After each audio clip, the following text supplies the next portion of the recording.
The views and opinions expressed during this podcast are those of our guests. No one person speaks for AA as a whole. 475 Riverside Drive in New York City is where the General Service Office currently resides. We've been here since 1992. It's a beautiful location looking over the Hudson River, and if you, listener, would like to come visit the office and see some of the many ways GSO supports AA's primary purpose, you're more than welcome. Tours are available every business day, and we can't wait to see you. Just let us know ahead of time that you're coming so we can welcome you. Now, if you're not able to make the trip, that's no problem. We'll bring the office to you. You just take the 1 train up to 116th Street and stroll a few blocks to our building. Take the elevator up to the 11th floor, past the wall covered in serenity prayers. God, grant me the serenity to accept the things I cannot change. Translated into 26 languages, plus Braille, and into the reception area, where we'll start our tour. Welcome to GSO.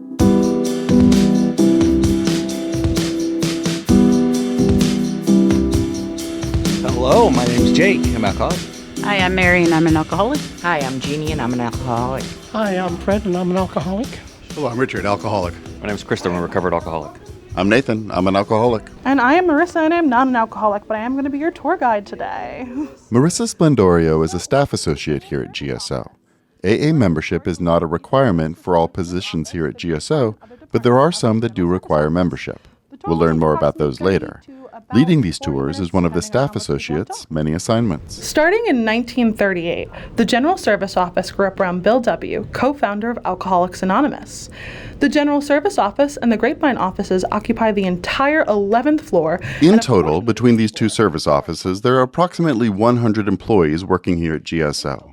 We begin our tour, and our first stop is to view a sepia-toned wall-mounted replica of a U.S. map used by GSO headquarters from 1940 to 1945, covered in about 500 pushpins.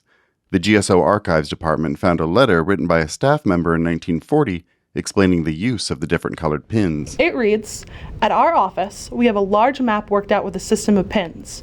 White pins to indicate localities where weekly meetings are held, red pins to indicate places where there are few men and women working towards weekly meetings, and green pins to indicate individuals working alone." The pins cover about 10% of the map. If the map were updated today, every inch of it would be covered in pins. It's amazing how much the fellowship has grown since the 1930s. Heading down the hallway, we meet Sharon Vasquez, the Mets manager.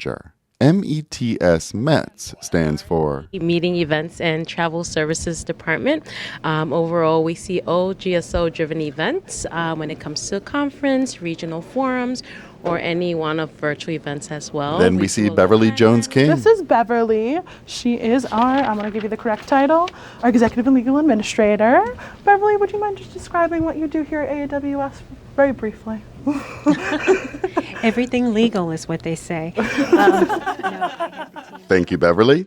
And before we know it, we are in the office of the General Manager, Bob W. Please come in. It's amazing. Some 30 years ago, I was on a bus on Riverside Drive down here when I was like, sober, a few months sober, and I came on a tour of this office, and I just pinched myself that I work here now. It's just such a privilege, really. It really is. I can't even believe I get paid to do this. I'm glad I get paid to do it because it's a hard job, but it's a blessing. It's an absolute blessing. Okay, so we're on. We'll be sitting down with Bob for a proper conversation later this season. So let's move on down the hall from Bob's office to staff services. Everyone who works at GSO is an employee, but the 12 GSO staff members are all AA members and hold rotating positions of different regional correspondents and service assignments, like public information. This looks like a very busy office. Yes. This office has a lot going on. A lot of papers on the table, They're all busy offices. There is a lot of work to do, and unfortunately, we're not always available to meet all our visitors. And this tour is no exception. But we do get to sit down and chat with Patrick on the public information desk in our next episode. So, until then, let's move on down to treatment and accessibilities. Misha is here. Welcome, everyone, to the General Service Office. My name is Misha Quill, and I am an alcoholic. So the Treatment and Accessibilities Desk is responsible not only for working with the trusted servants who work on treatment and accessibility, we also do remote communities, bridging the gap. We have trusted servants who work on H&I. Which stands for hospitals and institutions. We also have trusted servants who do cooperation with the elder community. And we work on LIM, which is the Loners and Internationalists meeting, which is an amazing thing to get to be a part of. I cover correspondence for the East Central region, and so I get to have emails with members who sometimes they email us with a question about something that's happening in their group, or maybe there's a conflict over traditions, and but sometimes they don't know how to reach AA, or they haven't figured out if they have a problem. Maybe in the middle of the night they just send an email like randomly to AA, and they say, there was one I'm actually just answering right now, and the person said, I'm really angry all the time and I can't stop drinking. So I get to answer that, and I get to try and help them figure out where a meeting is near them, how to find a person that they can talk to that hopefully can help them connect with the message that we have here. Is AA in the business of recommending treatment centers? No, that's a great question. AA doesn't have any opinion on treatment centers. We actually don't have any opinion on whether or not people should go to treatment. That is entirely a personal decision, a healthcare decision, one that people make with their families, with their physician. What AA does do, however, is recognize that many of the people who do go to treatment may self-identify as alcoholics and may make that decision that they need help and that Alcoholics Anonymous may have an answer for them. Can you maybe explain what remote communities is? That is another fabulous question. Thank you so much. So remote communities are communities that we think of as having challenges with finding, reaching, accessing the message of Alcoholics Anonymous because of barriers presented by culture, language, or geography. So if you think about it, there are some communities that live in really geographically remote places that are far away from the closest AA meeting. Maybe they're not even accessible by road. There are places that people have to fly into or take a boat or a seaplane. And so in some of those places, getting access to the message is really challenging. We also know about geographically remote places is that many of them don't have great internet. There are also probably right next door, if you live in a big urban area or even a small urban area, even a small town, there are probably people near you who speak languages other than the locally spoken majority language, and who might need to hear our message of hope and recovery. So you could be walking down the street right here on this very block, and there might be somebody who speaks Farsi or Urdu or Bengali who doesn't know that we exist. And so we might think of them as being, in some ways, a remote community. And then there are also people that find themselves unable or find it difficult to access the message because of cultural barriers. It might be that in their community there are additional barriers of stigma that prevent them from being able to reach out to us. And so I think there's a challenge that we have to figure out how do we reach out to them.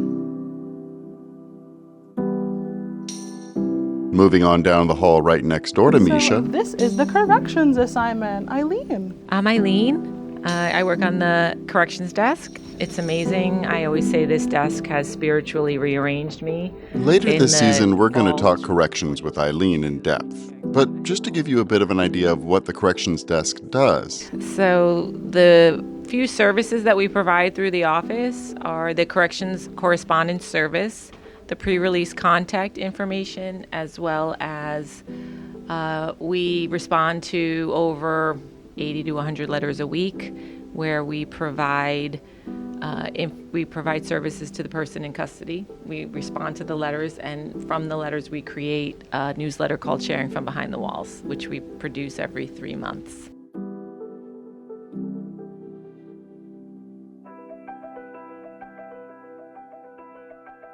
Throughout the office are photographs showing GSO and AA history.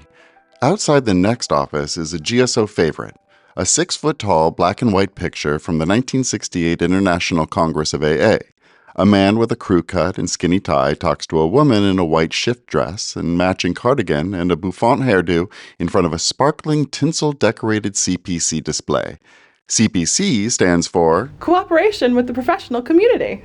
Welcome. Hi, everyone. My name is Michael. I am the CPC coordinator here at the GSO. We're going to get more time with Michael in a later episode. But for now, here is, in essence, what cooperation with the professional community is. It's informing professionals, and it can be any professional. We think of course, doctors, nurses, mental health professionals, but I've received inquiries from athletic coaches of a high school sports team, social workers, community centers, churches, nursing homes, HR departments, an owner of a small business. Any professional we define as someone whose work might put them in touch with somebody who needs help. Before we left Michael's office, a guest noticed a note stuck to Michael's computer monitor that read, "Turn around." So I don't like notes. I don't like stickies, but I have this one because sometimes, as you can see, I'm staring at computer screens. I need to remind myself, turn around, appreciate where I am, take a view out over the river. There's often a tugboat sitting out over there moving some freight around. I get to see across the river to New Jersey, and I get to kind of just pause and breathe. And then I can refocus and turn back around, and I'll have a little more clarity and a little more serenity, hopefully, to bring that into my work.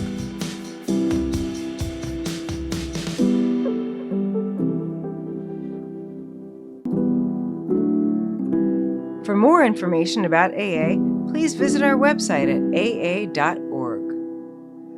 This way, guys. We're gonna have So we continue around to some other staff assignments and meet the staff associates, and then we stop at another department essential to the function of GSO. We're actually going to go into the mailroom right now.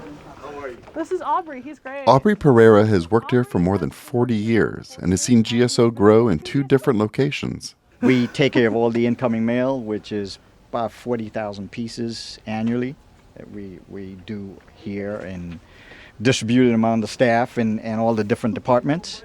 And so whatever requests we get that you guys send into staff, and they can send it out of here. They respond to your emails and letters. It'll be done here. As far as product goes, we don't do any shipping out of here anymore. So it goes out of Kansas City if it's within the United States. If it's going overseas, it'll go out of Canada. A little bit of economics, it's cheaper to send it from Canada than it is to ship it from New York. And it's a lot less hassle. So we look for every opportunity to make sure you get your stuff on time and save some money at the same time. In case a fellow suffering alcoholic needs it, we have it. Moving on. Hi, Member Services. Member Services handles matters of records, orders, and contributions. If you contact GSO, there's a good chance that this department will be the one that helps you. Member Services is a part of the Operations Department. My name is Malini Singh, and I'm the Director of Operations. We manage over 1,000 pieces of unique inventory, warehousing and shipping, the front desk, and member services. There are signs throughout the Member Services Department that say, Well, member services is not just a department, it's an attitude. Margaret Matos, Member Services Manager. If you would like to place an order, you can contact us. If you would like to make a contribution with your credit card, you can contact us. List a group, become a GSR, you can contact us. We are 7 busy bees here working to help the fellowship. Services, how can I help you? Sí, sabe español, ¿cómo te puedo ayudar? You can place a bulk order with us. So when you order in bulk, you do get a quantity discount. Si vous avez des questions par rapport à la lettre, par rapport à votre groupe, je pourrais répondre à ces questions si vous en avez. Absolutely. Is this an individual contribution or to your group? Just last year, we responded to over 27,000 emails. We processed 31,000 literature orders, and we spoke to over 14,000 individuals over the phone, helping them in all their needs. Thank you for calling GSO. Have a great day.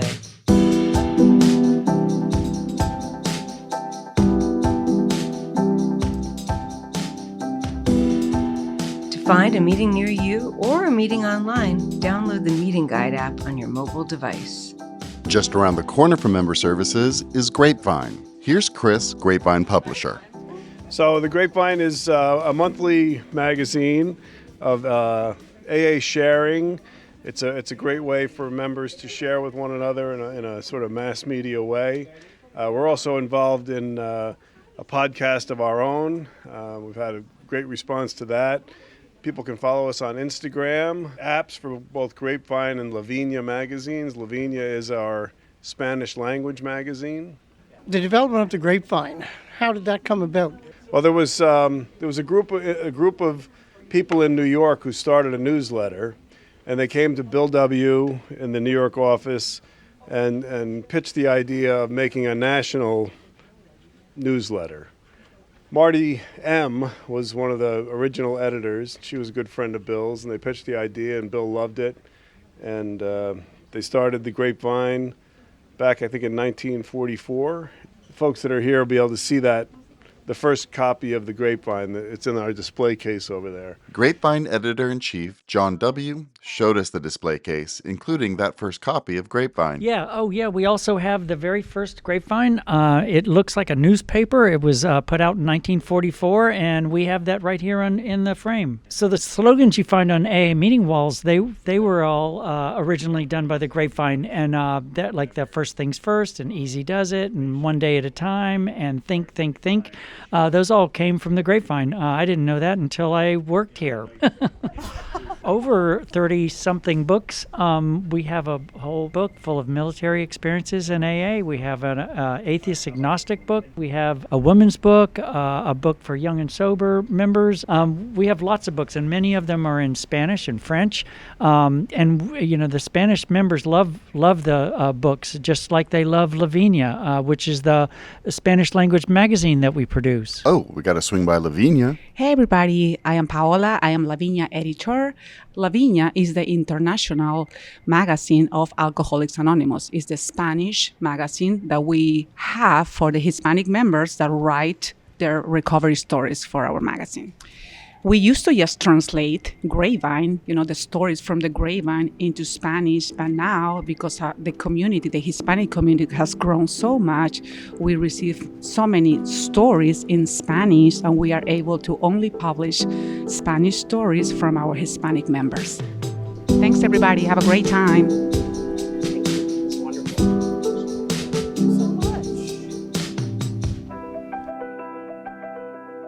For more information on Grapevine and Lavinia, including the magazines, podcast, Instagram, and apps, please visit aagrapevine.org and aalavinia.org. Switching gears, next to Grapevine and Lavinia is our finance department. Let's meet our Chief Financial Officer, Paul Koenigstein. Here guys, come on in. This is Paul. So tell us about finance, Paul. So finance's primary function is to make a record of all the activities of the organization. So record of all the contributions received, of all the literature sold, and of all the expenditures made to help carry the message.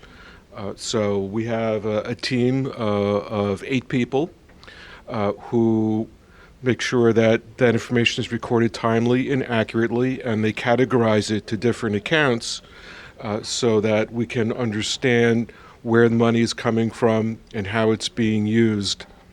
And my responsibility is to take that information and then turn it into something that's understandable to non-financial people, so that I create reports for the trustees and for the fellowship that show whether, as Kevin, the General Service Board Treasurer, likes to say, AWS and Grapevine are on a sustainable path. How do you go about validating that the money's coming from an AA member in some of those? It seems like a very difficult mission to figure that out. On the contribution envelope, there's a box to check if they're a member. And if the box is not checked, then someone on the contributions team attempts to contact them to confirm whether they're a member. And if we can't confirm that they're a member, then we return the contribution. If someone is contributing online, the online form has a box to check that says, I am a member, and you can't go any further unless you check that box. Head this way, guys. We're going to head. Our next stop was the Communication Services Department, where we asked the director what responsibilities the department handles. What does that entail? That entails, as you may know, a variety of responsibilities, including our website, aa.org, the Meeting Guide app, our social media platforms, LinkedIn and YouTube, Google Ads, analytics for our platforms, newsletters including Box 459 and About AA, mass communications to the fellowship, for example, messages from the general manager, news about publishing. And Sam, am I forgetting anything? The podcast. The podcast is a joint project with PI that we're very excited about. So talk about the podcast on the podcast. Exactly. And our final stop is going to be with publishing with David. Hey. Hi, David. How are you? Well, this is where it all happens. The publishing department, we implement all of the advisory actions that affect booklets, pamphlets, guidelines, everything that's the written word and the other forms of communications. We work very closely with the communications department. We're very happy to share our space so we can collaborate and share resources to fulfill our responsibilities. You know, carrying the message to the sick and suffering alcoholic is our mission, and we like to think that we do that and we extend the hand of AA, and in that hand perhaps is an item of literature, maybe a big book, maybe a link to the website, maybe an audio book. We're seeing a huge uptick in interest and in consumption of our audio book material. Also, projects like how can we print more effectively are a big focus for us with our print production and distribution. The new jacketless hardcovers are godsend. It's a very popular format in trade publishing. Now, for the first time, we have the big book and the 12 and 12 in this gorgeous, gorgeous, show them what they won, a jacketless hardcover that cuts down on the delivery time, saves in the expense category. We're always looking on how to contain costs for the fellowship. This is dollars in the basket, and we can do that with new formats, and we're working on some others, so stay tuned. Stay tuned indeed, because besides hearing more from David later in the season, we are just cracking the surface of all we have to share with you, including rarely before heard recordings from the GSO archives. There is far too much to share from archives to include in this episode, which is why we will be dedicating an entire episode to it later in the season. If you are interested in visiting GSO in person, you can schedule a tour by emailing gsotours@aa.org or calling 212-870-3430. For current and all past issues of Sharing from Behind the Walls, please visit the newsletter section of the Resources tab on aa.org. We hope you enjoyed this episode. Be sure to subscribe so you can keep coming back.